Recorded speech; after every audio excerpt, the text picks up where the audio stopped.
جی، سورۃ العصر. اب اس کا میں ایک بار آپ سب کو تجوید کے ساتھ پڑھ کر سناؤں گی، پھر ہم اس کے کچھ پوائنٹس دیکھیں گے. والعصر، قسم ہے زمانے کی. والعصر، قسم ہے زمانے کی. ان الانسان لفی خسر، بلا شبہ انسان البتہ خسارے میں ہے. الا، سوائے الذین، ان لوگوں کے آمنو، ایمان لائے. وعاملوا الصالحات، اور انہوں نے نیک عمل کیے. وتواصوا، اور ایک دوسرے کو وصیت کی. بالحق، حقی. وتواصوا، اور ایک دوسرے کو وصیت کی صبر کی. بالصبر، صبر کی. اب کچھ پوائنٹس دیکھتے ہیں. زمانے کی قسم، اللہ تعالیٰ نے زمانے کی قسم کھا کر کہا ہے کہ بلا شبہ انسان خسارے میں ہے. زمانے سے مراد شب و روز کی یہ گردش، ان کا عدل بدل کر آنا. رات آتی ہے تو اندھیرا چھا جاتا ہے، دن طلوع ہوتا ہے تو ہر چیز روشن ہو جاتی ہے. کبھی رات لمبی ہوتی ہے، دن چھوٹا ہوتا ہے. کبھی دن لمبا ہوتا ہے، رات چھوٹی ہو جاتی ہے.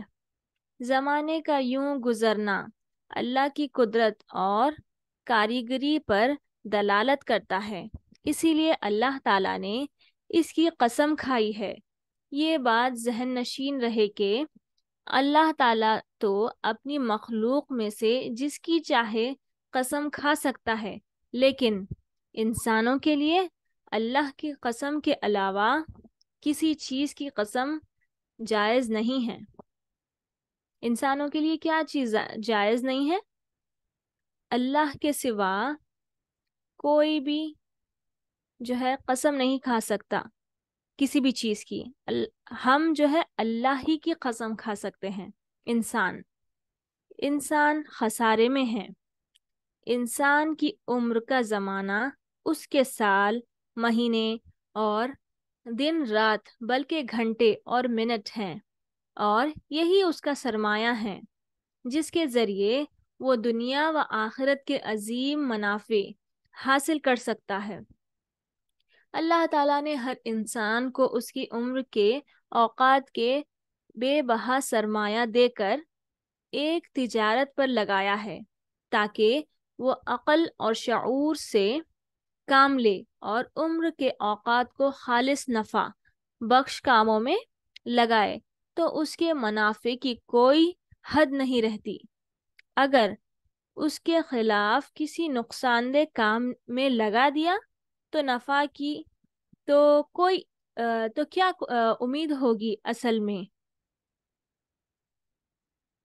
اصل مال بھی ضائع ہو جائے گا، اور کسی نے اس سرمایہ کو نہ کسی نفع بخش کام میں لگایا نہ نقصان دہ کام میں لگایا تو کم از کم یہ خسارہ تو لازمی ہے کہ اس کا منافع اور اصل مال دونوں ضائع ہو گئے.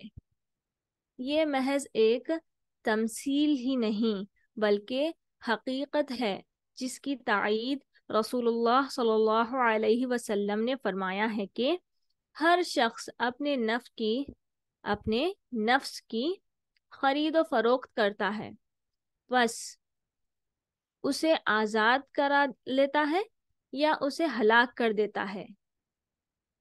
اسی لیے اللہ تعالیٰ نے زمانے کی قسم کھا کر انسان کو اس پر متوجہ کیا ہے کہ خسارے سے بچنے کے لیے ان 4 چیزوں پر عمل کریں جن کا ذکر ابھی کیا جائے گا، اور اس معاملے میں ذرا بھی غفلت نہ برتیں. عمر کے ایک ایک منٹ کی قدر پہچانیں اور خود کو ان 4 چیزوں کے ساتھ مشغول کر دیں. ایک ایک منٹ جو ہے، لمحہ لمحہ، اس کی حقیقت کو پہچانیے اور لاس میں مت جائیے آپ لوگ. خسارے سے محفوظ لوگ کون ہیں؟ کون ہیں جو یہ چاروں کام میں مشغول ہوں، وہی خسارے سے محفوظ رہیں گے۔ جن 4 چیزوں پر عمل پیرا ہو کر انسان خسارے سے بچ سکتا ہے، ان میں سے سب سے پہلے کیا ہے؟ ایمان ہے۔ کسی چیز کو سچے دل سے ماننا اور یقین کر لینا، کسی چیز کو سچے دل سے ماننا اور یقین کر لینا، اس پر ایمان لانا ہے۔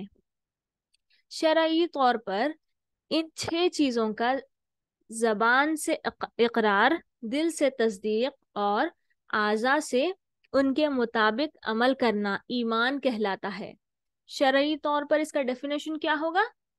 6 چیزیں، ایک تو زبان سے اقرار، دل سے تصدیق اور اعضاء سے ان کے مطابق اعمال کرنا، یہ کیا ہے؟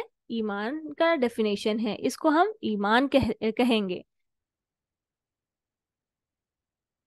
اللہ تعالیٰ پر ایمان لانا، ایک تو کیا ہے؟ اللہ تعالیٰ پر ایمان لانا، اللہ تعالیٰ کے فرشتوں پر ایمان لانا، اللہ تعالیٰ کی کتابوں پر ایمان لانا، اور اللہ تعالیٰ پر ایک کیا ہے؟ اللہ تعالیٰ پر ایمان لانا، اللہ تعالیٰ کی کتابوں پر ایمان لانا، پھر اللہ تعالیٰ کے رسولوں پر ایمان لانا، یوم آخرت پر ایمان لانا، تقدیر پر ایمان لانا۔ ٹھیک ہے، یہ 6 پوائنٹس ہے۔ ان 6 چیزوں پر ایمان لانا چاہیے، دل سے تصدیق کرنا چاہیے۔ ایک کیا ہے؟ اللہ تعالیٰ پر ایمان لانا۔ اللہ تعالیٰ پر ایمان لانے کا مطلب یہ ہے کہ بندہ صدق دل سے یہ اقرار کرے کہ اس آسمان و زمین کا اور پوری کائنات کا خالق و مالک صرف اللہ تعالیٰ ہی ہے، وہ اکیلا ہے، اس کا کوئی شریک نہیں ہے، عبادت و بندگی کے لائق بس اس کی ذات گرامی ہے۔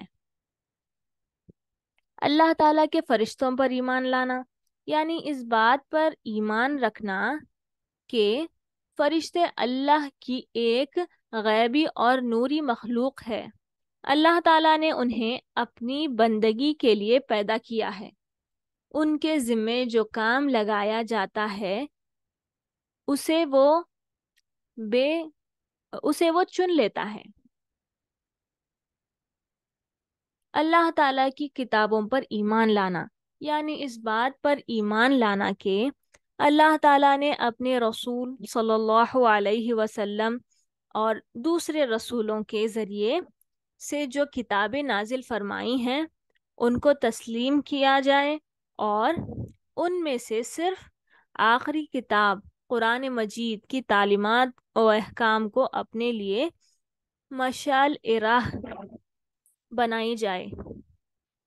اللہ کے رسولوں پر ایمان لانا، اللہ کے رسولوں پر ایمان لانا یعنی اللہ تعالیٰ نے اپنے پسندیدہ بندوں کو عام انسانوں کی طرف نبی اور رسول بنا کر بھیجا۔ وہ سب برحق تھے، اور محمد صلی اللہ علیہ وسلم آخری نبی اور رسول ہیں۔ تمام انبیاء پر اجملی اور نبی کریم صلی اللہ علیہ وسلم پر تفصیلی ایمان لانا ضروری ہے۔ یوم آخرت پر ایمان لانا، یعنی اس بات کو تسلیم کرنا کہ مرنے کے بعد دوبارہ زندہ ہونا ہے، اور دنیا میں جو اعمال کیے ہیں اللہ کے سامنے حاضر ہو کر اس کا حساب کتاب دینا ہے۔ دنیا میں آپ جو بھی اعمال کریں گے اس کا ایک ایک چیز کا حساب دینا پڑے گا اللہ تعالیٰ کے سامنے۔ لاسٹ والا پوائنٹ کیا ہے؟ تقدیر پر ایمان لانا، یعنی اس بات کو تسلیم کرنا کہ جو ہوا اور جو ہونے والا ہے سب اللہ تعالیٰ کو بخوبی معلوم ہے۔ جو ہوا اور جو ہونے والا ہے اللہ تعالیٰ کو اس کا پورا کمپلیٹ علم ہے۔ ٹھیک ہے، اللہ تعالیٰ نے قضاء و قدر کے ہر فیصلے کو ایک کتاب میں قلم بند کر رکھا ہے، نیز اللہ نے جو چاہا کر دیا اور جو نہیں چاہا نہیں کیا۔ ان 6 چیزوں پر ان 6 چیزوں کو تسلیم کرنا ایمان لانا کہلاتا ہے۔ اگر کوئی شخص ان میں سے کسی ایک چیز کا بھی منکر ہے تو وہ دائرہ ایمان سے خارج ہے۔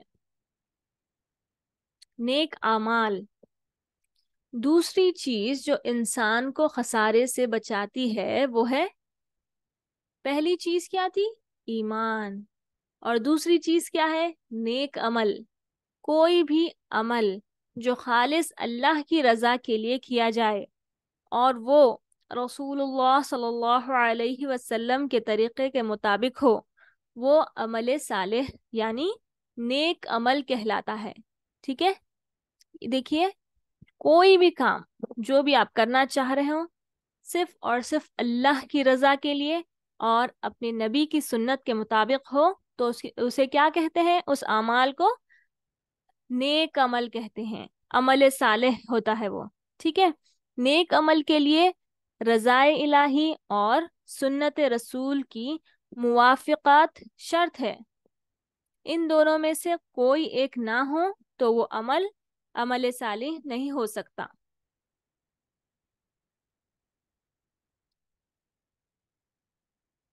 ایمان اور عمل صالح لازم و ملزوم ہیں۔ نیک اعمال کے بغیر ایمان کی اللہ کے یہاں کوئی قدر و قیمت نہیں ہے۔ اسی لیے اللہ تعالیٰ نے قرآن مجید میں جہاں ایمان کا ذکر کیا ہے ساتھ ہی نیک عمل کا بھی ذکر کیا ہے، جس سے یہ بات واضح ہوتی ہے کہ نیک اعمال ایمان کے لیے لازم و مظلوم ہے۔ نیک عمل کے بغیر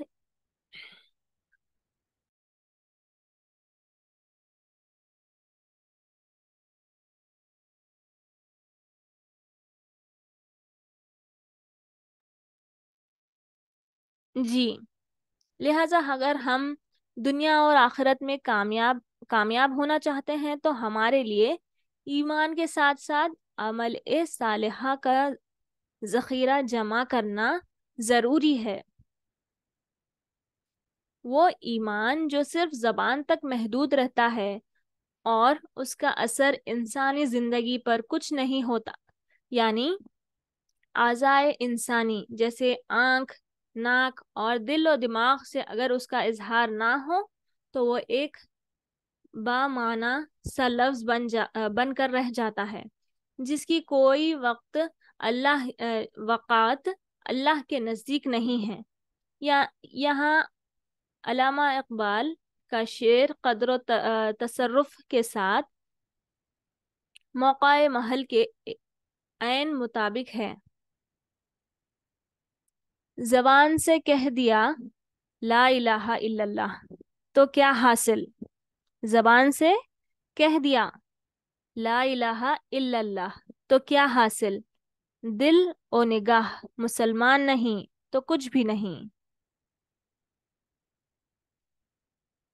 دو منظر چیزیں انسان کو ایمان اور عمل صالح سے روکنے والے عام طور پر 2 چیزیں ہوتے ہیں، ایک شبہات مطلب شک، دوسرا کیا ہے؟ شہوت۔ ایک جو ہے شبہات ہے، یعنی اس کو ایمان اور نیک عمل میں کچھ نظری اور فکری شبہات پیدا ہو جائیں تو جن کی وجہ سے عقائد ہی خراب ہو جائیں۔ عقائد کی خرابی سے نیک عمل کا برباد ہونا واضح ہے۔ دوسری چیز کیا ہے؟ شہوت، یعنی نفسانی خواہشات جو انسان کو بعض اوقات نیک عمل سے روک دیتی ہے اور بعض اوقات برے عمل میں مبتلا کر دیتی ہے، اگرچہ وہ نظری اور اعتقادی طور پر نیکی پر عمل اور برائی سے بچنے کو ضرور سمجھتا ہو، مگر نفسانی خواہشات اس کے خلاف ہو اور وہ ان خواہشات سے مغلوب ہو کر سیدھے راستہ چھوڑ بیٹھے۔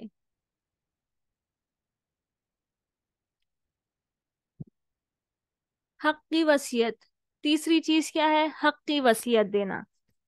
تیسری چیز جس کی وجہ سے انسان خسارے سے محفوظ رہے گا وہ ہے ایک دوسرے کو حق کی تلقین کرنا، کسی شخص کو تاکید کے ساتھ مؤثر انداز میں نصیحت کرنا اور نیک کام کی ہدایت کرنے کا نام وصیت ہے۔ کیا ہے تیسری چیز؟ حق کی تلقین کرنا، ٹھیک ہے؟ مطلب یہ ہے کہ انسان خود ہی راست بازی اور حقوق ادا کرنے پر اکتفا نہ کرے، بلکہ ایک دوسرے کو حق اختیار کرنے، حق پر قائم رہنے اور حقوق ادا کرنے کی تاکید بھی کرتا رہے، ورنہ صرف اپنا اعمال نجات کے لیے کافی نہ ہوگا۔ خصوصاً اپنے اہل و عیال، احباب اور